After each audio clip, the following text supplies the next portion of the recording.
hours and hours of spin-offs. You've seen the fan films and spoofs. But now, after over 35 years in the making, comes a Star Trek fan series like you've never seen before.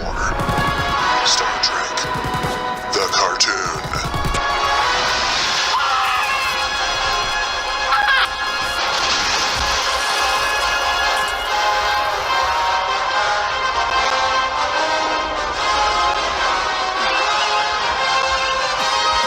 Star Trek, the cartoon.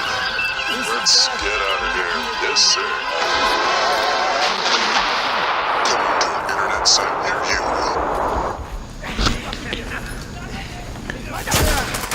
Experience Vlog, Sundate 1100.3. All the conditions necessary for murder are met if you shut two men in a cabin and leave them together for 2 months. That was a quote by the Earth Prime commie Russian cosmonaut Mr. Valery Ryumin.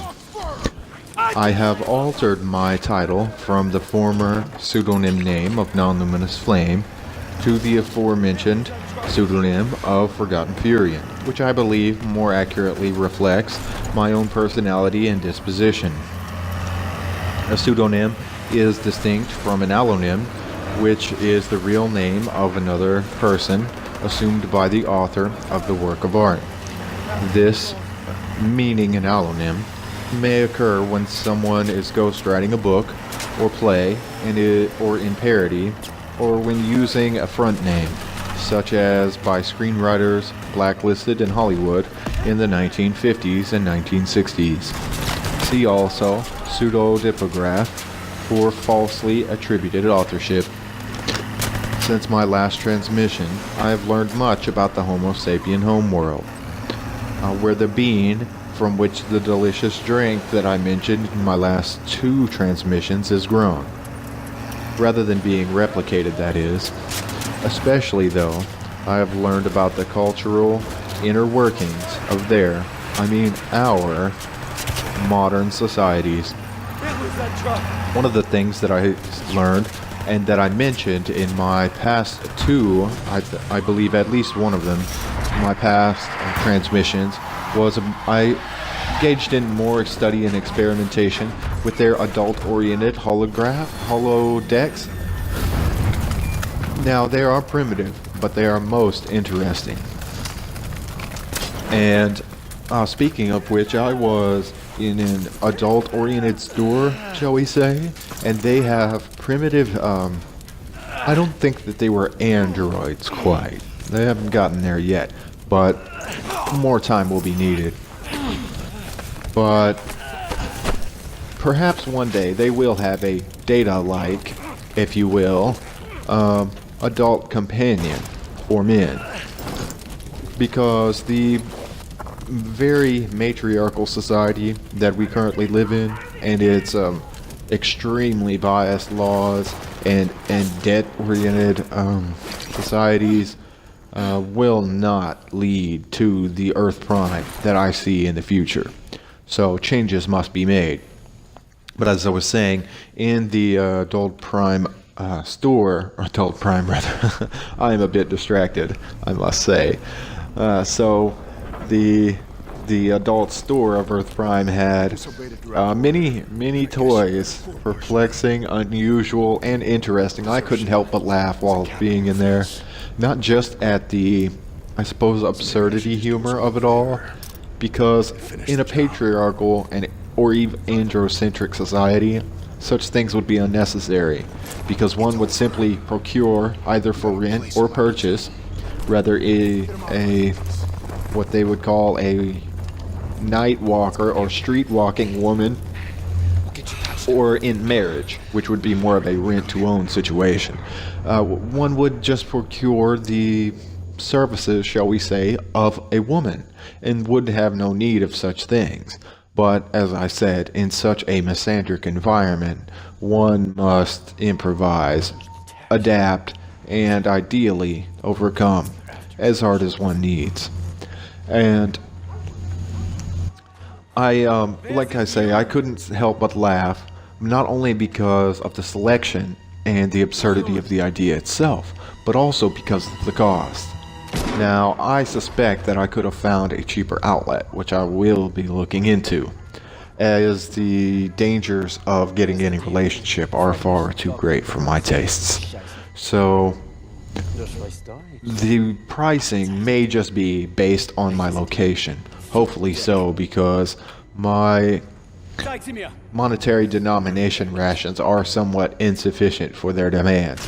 But they do have a more economical handheld variety, which quite intrigued me, and I may yet be looking into it. But one of the things I found most interesting about the entire thing was the three-dimensional or primitive holodecks that they have available, and the human models that will facilitate one for a small fee, using various tools, toys, and technologies of the current century to establish one's, shall we say, goal. And this is very close indeed to the aforementioned android, shall we say, love companion that I speak of. But more on that perhaps later. As I was saying, though, Earth Prime seems to be, if not only run as, then it is a de facto socialist matriarchy. Considering this, I attempt in person and throughout my daily activities to spread the patriarchal truisms of my people, and as always, the healthful and productive results for males, females, younglings, and society at large attained by way of the ancient, relatively androcentric laws or cultural social constructs and mores contained therein. That reminds me, though, Earth Prime's monetary denominations feature the likeness of strong, yet fair and insightful patriarchal overlords of the past. Ironically, though, the Earth Prime females hold 51% of all personal wealth and account for 80% of all consumer spending.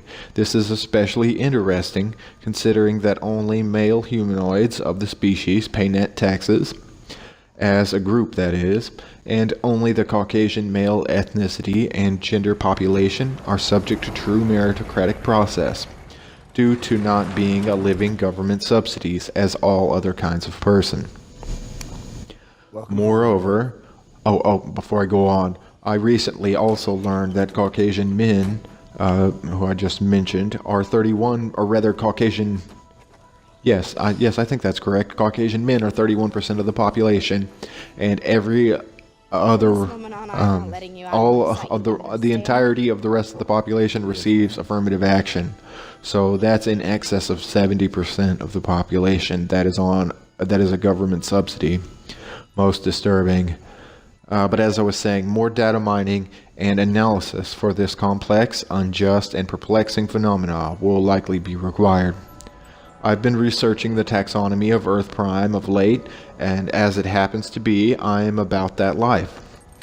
And life is a characteristic that distinguishes physical entities that do have biological processes such as signaling and self-sustaining processes from those that do not, either because such functions have ceased or because they never had such functions and are classified as inanimate. Additionally, I've learned that my cells get their eukaryote. My kind of organisms maintain homeostasis, are composed of cells, undergo metabolism, can grow, adapt to their environment, respond to stimuli, and reproduce. The latter is something that I've engaged in during my time on this planet, although I happen to have used the highly unorthodox and paradoxical cuckolding method, which is also strictly forbidden. She told me that I should kill myself. I told her that I didn't give an expletive. Our phyla, though, is an Amelia. Although according to the Christian instructional manual, man is of different flesh, a higher order than animals, and is made in the image of God. But I suppose that we are all relatively similar as mammals, aren't we? The order we belong to is called primate, and they are classified as having high levels of intelligence. My own Earth prime species is the Homo sapien, specifically the male, all of whom God created to have stewardship of the earth, and perhaps more eminently, to rule over the woman, our most dangerous nemesis and least trustworthy ally. Unlike the Earth prime species of Canis lupus familiaris, which is otherwise known as the ever-loyal man's best friend. Interestingly, my species is so apex predator that it can't dominate over any further. I don't seem to belong here, though, so perhaps I happen to be of the antisocial and reclusive Massa genus, although I still don't seem to be part of a zoological family. Speaking of which, though, Earth prime females of my own subgroup are known to publicly display their breasts for my personal inspection, often accompanied by entreaties such as, "Hey, handsome, look over here," shouts like "woo," along with a strange jumping rope pantomime, and requests like, "May I have your number?" and so on. I'm not yet certain if it's a complex courtship dance or a primitive honey trap. More research may be in order. I made a number of communication transmissions with Commander Hall, of whom I spoke in earlier transmissions, who plans to teach me to operate a terrestrial transport module, and who will hopefully be taking me to an appointed facial surgery next month. I wonder if there will be a holographic doctor in the sick bay of the medical deck. As I was saying, though, besides the aforementioned, Commander Hall imparted to me the patriarchal wisdom of Jesus, the androcentric sage of infinite knowledge. And Commander Hall also instructed me to be patient and to persevere through the trials. He cited the patriarchal instructional manual that I often study called the Holy Bible. I read a verse recently that said in Proverbs chapter 18 and verse 24, "A man that has friends must show himself to be friendly, and there is a friend that sticks closer than a brother." I don't have any local acquaintances, but I do have a cyber acquaintance who I've learned much from, who is known cryptically only as Commander G. Aside from that, I've redoubled my efforts to establish a stronger rapport with the Earth prime female of my own species and subgroup, via the customary longest finger salute gesture. However, while they smile and wave their salute in return, no dialogues have yet been opened. Maybe I just need to triple my efforts to make fruitful the endeavor. As an aside, though, about my mentions of zeal and ever-increasing levels of get some, I decided to abandon treatment of them entirely. And that decision wasn't exactly matter-antimatter reactions and Omicron particle science, if you comprehend my meaning. As I was saying, and to finish this entry, fortunately, and unless I'm mistaken about my finger salutes and their acceptability as a greeting, I'm getting there. After all, I may have land madness, but that's no excuse for land rudeness.